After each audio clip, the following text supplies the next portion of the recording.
Welcome to the inaugural episode of Back in the Office, which is a podcast series that I will be producing with my co-host, Nick Carmen. Hello, how you doing? Basically, in our podcast series, Back in the Office, we're going to be sharing stories of people that we've done business with, friends, just have interesting journeys that we'd like to share. One of the fortunate things about our business is that we get an opportunity to meet, it seems, all walks of life. And some of those people have some stories, both professionally and personally, that we've always thought were very interesting, and we would love to share them with our listeners.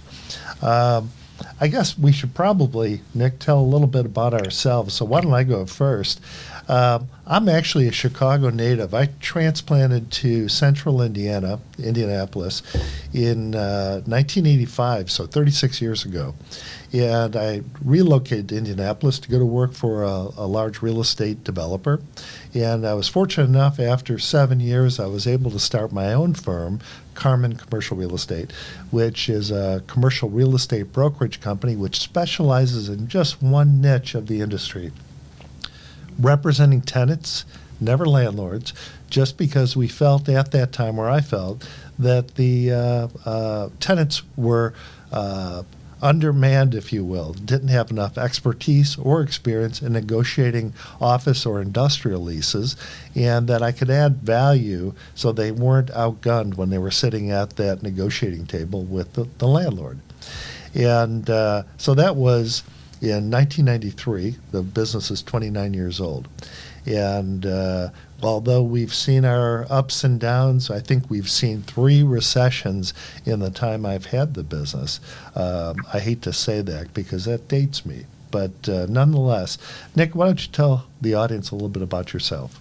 Sure. Thanks, Chris. Yeah, I'm Nick Carmen, obviously Chris's son. And we are in different locations. I am out of Chicago. And as Chris had mentioned, obviously growing up in commercial real estate, I naturally went into it after school, after college. Came here to Chicago as a tenant rep broker for several years, and got into commercial mortgage-backed security workouts for a few years. Then took a little break from the bricks and mortar real estate and got into prop tech and helped start a real estate tech company, specifically in the multifamily world. Then after about a 5 or 6 year stint in the tech world, jumped back into bricks and mortar real estate. And after about a year of tough negotiations with Chris, we kind of came to meetings of the minds and joined the family company. And here I am today, after about a year and a half later. I wish you could all share in those negotiations.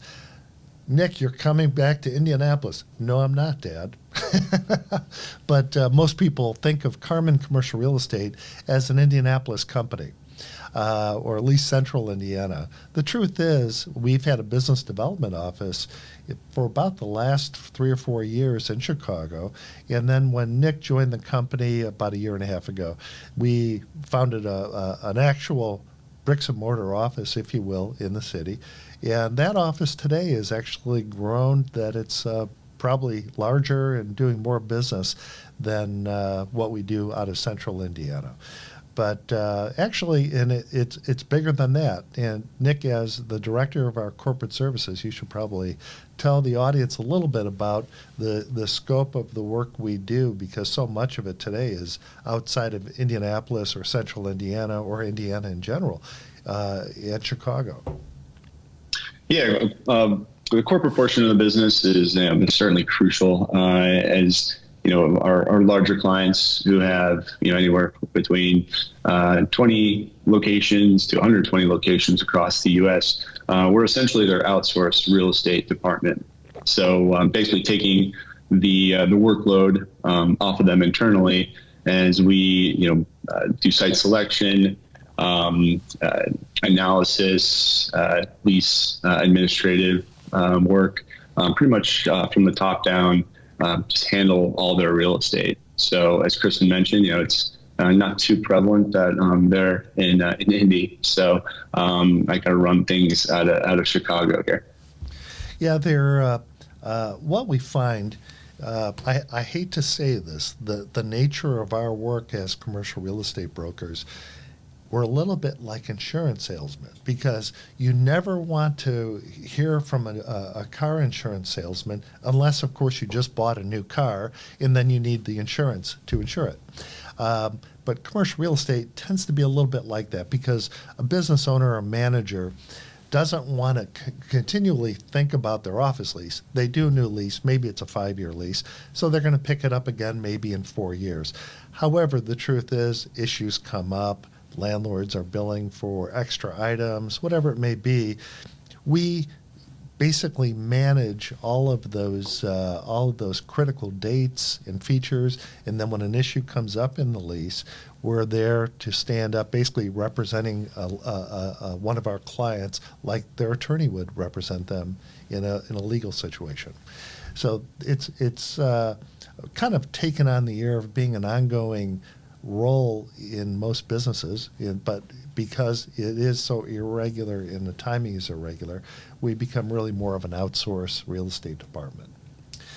With that said, maybe we should talk a little bit about what we hope to accomplish with Back in the Office, which is a play on the post-COVID world, if you will, as many employees are coming back into the office, or employers are hoping to get employees back in the office. I think that that's something that's being experimented with in many organizations. In fact, we'll be talking to some guests in the future about how they're handling that and what sort of business model or operating model are they putting in place to accommodate employees that want to remain at home or work at home and in the office, and whatever that may be, whatever model that takes on, if you will. But some of the guests that we're going to be interviewing during our series of Back in the Office are Nick, why don't you go ahead? I think as somebody that went to Indiana University and you were in a fraternity, you can talk about one of our first guests coming up. Yeah, sure. One of our first guests, his name's Troy Medley. He's a CEO of international fraternity Lambda Chi Alpha.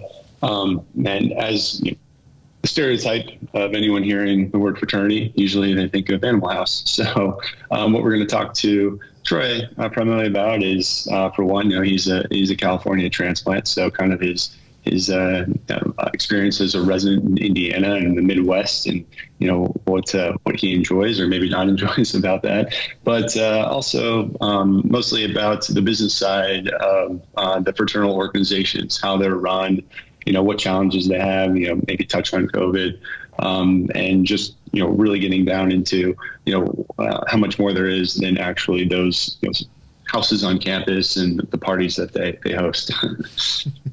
Although I remember I had been at your fraternity house, and those were a little bit like Animal House days.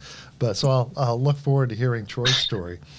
We also have another gentleman that's going to be joining us that is also another Southern California transplant to Central Indiana. And I think that that's going to be interesting to talk to those guys, just to learn a little bit about what their experiences are in living here in Central Indiana as opposed to being in sunny Southern California, or sometimes cloudy, depending on if there's brush fires going on or what have you.